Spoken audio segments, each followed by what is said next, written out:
שלום לכם, והפעם בחדשות הבריאות נספר לכם על המכשיר הבא. האור הוא האיבר הגדול ביותר בגוף האדם. כיצד ניתן לשמר את בריאותו ביעילות? מכשיר ה-TD188 משמש למגוון מצבי אור וניתן לשילוב בכל טיפול. החדרת חומרי הזנה, מיצוק אור הפנים, המרצת הרקמה והרגעה.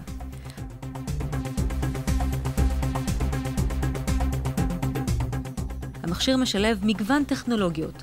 אולטרסאונד גלי קול בתדירות גבוהה, 3 מיליון תנודות לשנייה, המשמשים להחדרת החומרים לעומק האור, להגברת פעילות החומרים הפעילים ושימור טוב שלהם בפנים.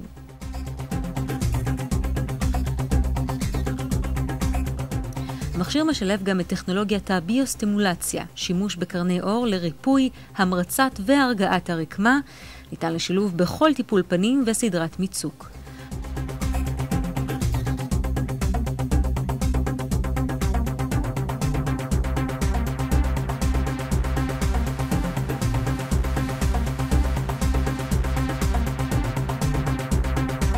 המכשיר כולל מעמדים לידיות הטיפול השונות, מגש להבטחת יציבות המכשיר בזמן הטיפול, ואחריות מלאה על רכיבי המכשיר השונים.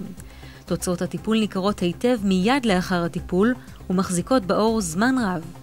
השימוש במכשיר קל ונוח והטיפול נחשב לנעים ביותר.